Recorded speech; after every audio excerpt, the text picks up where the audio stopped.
Bonjour et bienvenue à l'émission Culture 360 degrés. Nous partons ainsi à la découverte de la richesse culturelle française, de nos régions et également internationale.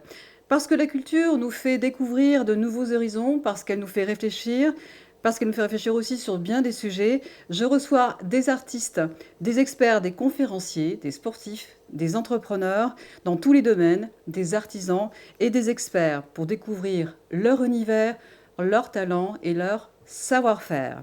Alors aujourd'hui, il s'agit d'un spécial Ville de Grasse et de ses environs, et également spécial parfum et son industrie. Je vous proposerai également une sélection d'expositions à ne pas manquer en fin d'émission. Alors je suis très heureuse aujourd'hui pour cette émission de vous présenter une série d'interviews réalisées sur la région de Grasse et ses environs avec des acteurs importants de la région et de la parfumerie. Pierre Charlat, producteur de roses, Jérôme Viau, maire de Grasse, Philippe Massé de Prodarome.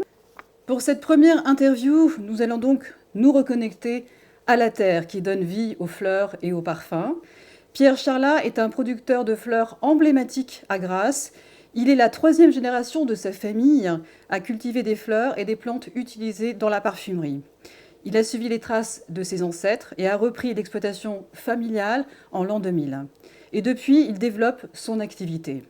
Pierre Charlat cultive une variété de plantes à parfum, notamment la rose, la tubéreuse et le jasmin. Il utilise des méthodes traditionnelles de culture pour garantir la qualité des produits. C'est un passionné de son métier et fier de contribuer à l'industrie de la parfumerie, qui est un secteur important de l'économie française. Voici son récit.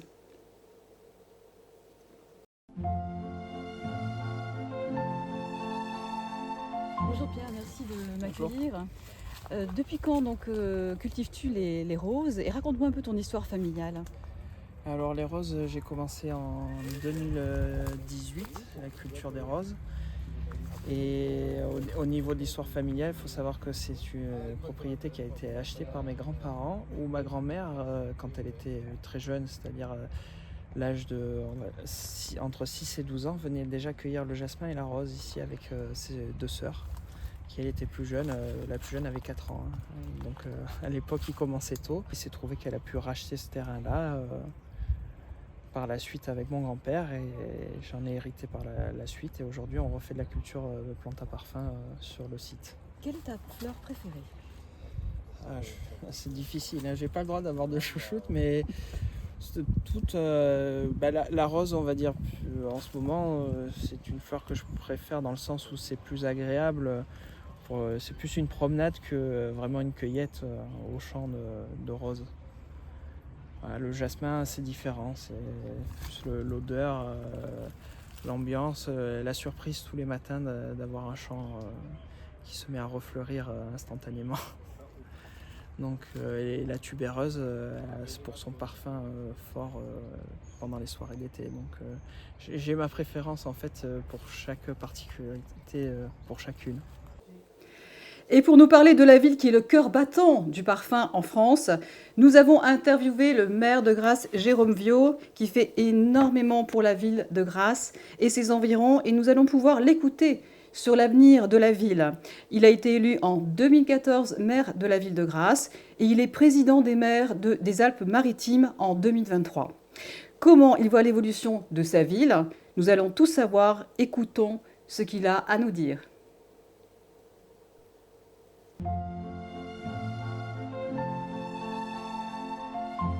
Vous montrez énormément de dynamisme pour votre ville. D'où vient cette passion pour votre ville de Grasse? Écoutez, la ville de Grasse mérite que nous puissions consacrer tous les efforts pour mettre en lumière et en avant ce qui a fait notre histoire, notre force. C'est la culture de la plante à parfum. Et à Grasse, plus qu'ailleurs, la rose Sontifolia, la plus odorante, et puis la rose Damascena sont des roses qui sont produites, cultivées et développées.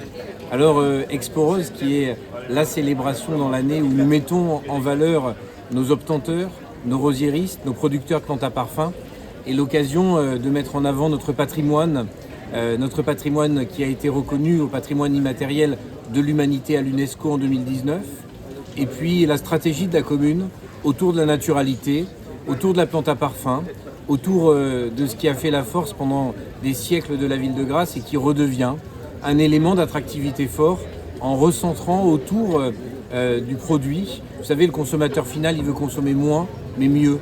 Et heureusement, maintenant, il est un peu plus attaché à ce qu'il y a dans le flacon. Et Grasse revendique en tout cas ses savoir-faire, revendique ses traditions. On a sorti 70 hectares qui étaient promis à l'urbanisation pour les redonner à l'agriculture. Et c'est l'occasion exploreuse de mettre tout ça en lumière, ça fonctionne. La ville est remplie avec beaucoup de personnes qui viennent voir cette authenticité. Autre question, comment voyez-vous votre ville dans 5 ans? Alors dans 5 ans, la stratégie de la ville, on a une vieille ville médiévale qui est magnifique, qui fait une dizaine d'hectares, qui pour des quartiers depuis l'après-guerre n'a pas connu de travaux et l'habitat s'est un peu dégradé. Et donc dans 5 ans, la stratégie c'est de réimplanter un campus universitaire dans le cœur de ville. Nous avons déjà fixé 1000 étudiants avec l'École supérieure du parfum de Paris, avec l'ISIPCA, l'École des nez de Versailles, avec un certain nombre de structures comme l'EDEC de Lille sur un master de luxe ou l'Université de Nice avec un master de chimie qui s'appelle Focal. L'ambition c'est de doubler ça et que la vieille ville soit remplie d'étudiants, un peu comme l'a réussi très bien Bordeaux avec 120 000 étudiants, Aix ou Lille. La stratégie dans 5 ans c'est que la ville soit remplie de vie étudiante pour qu'on lui donne une nouvelle dynamique, que l'immobilier monte et que la qualité soit au rendez-vous. Voilà, c'est la stratégie qu'on se donne. Pour aborder la dimension scientifique et industrielle de la parfumerie, j'ai eu la chance de m'entretenir avec Philippe Massé, le président de Prodarome, qui est le syndicat des fabricants de produits aromatiques. Prodarome représente également l'industrie nationale des fabricants d'ingrédients et de compositions destinées à la parfumerie. Il assure également la défense des intérêts des professionnels et des acteurs de cette industrie sur le plan national. Je vous laisse découvrir son témoignage.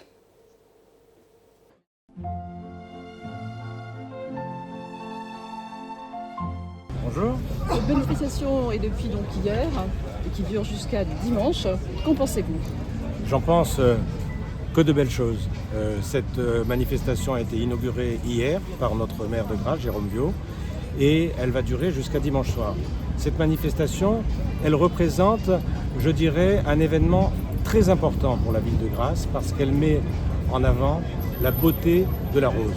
La rose, Expo Rose, existe donc depuis de très nombreuses années à Grasse et cette manifestation permet à tous nos visiteurs qui viennent au-delà du pays de Grasse, du département ou des départements limitrophes, pour faire la connaissance de toutes les belles roses qui peuvent être proposées par nos rosiéristes. Aussi, il y a une exposition des plus belles roses coupées que nous avons dans la région, qui nous sont proposées par les horticulteurs du département, les horticulteurs italiens, les horticulteurs au-delà du département des Alpes-Maritimes, mais aussi des horticulteurs qui viennent au-delà des océans et qui nous proposent des merveilleuses roses coupées qui sont disponibles pour la visite à la Villa Fragonard jusqu'à dimanche soir. Et voici ce merveilleux voyage autour du parfum et des acteurs du secteur qui font la renommée de la France dans le monde. Et pour prolonger ce voyage culturel, je vous propose un petit tour des expositions immanquables du moment. Alors nous avons Art Brut au Grand Palais. L'exposition est un kaléidoscope de questionnements et de talents avec l'univers onirique, spirituel et chaotique. Pendant 45 ans, au gré de rencontres et de trouvailles providentielles, le collectionneur Bruno de Charme s'est employé à réunir ses créations nées en dehors du monde artistique reconnu, mais qui constituent aujourd'hui un pan important de l'histoire de l'art. Nous avons ensuite Worth, au Petit Palais, où inventer la haute couture, présentée sur 1000 m² au sein de grandes galeries du Petit Palais. Cette rétrospective qui rassemble 400 œuvres, vêtements, objets, accessoires, peintures, art graphique, se présente comme une vaste fresque, revenant sur les créations de la maison Worth, autant sur les protagonistes qui ont écrit l'histoire de la mode. Enfin, nous avons les tapisseries royales. Le Grand Palais présente une exceptionnelle commande de tapisseries résultant d'une donation de la fondation Carlsberg avec des artistes scandinave. Cette exposition offre l'occasion d'une quinzaine de tapisseries monumentales présentées et accompagnées des grandes commandes royales françaises. Ceci allie modernité et savoir-faire. Alors voici la culture sous toutes ses formes, et c'est déjà la fin de cette émission. Et ce petit tour d'horizon culturel à 360 degrés, nous avons pu redécouvrir la richesse de notre patrimoine culturel en France et ailleurs. N'hésitez pas à partager vos coups de cœur et continuer à explorer la culture sous toutes ses formes.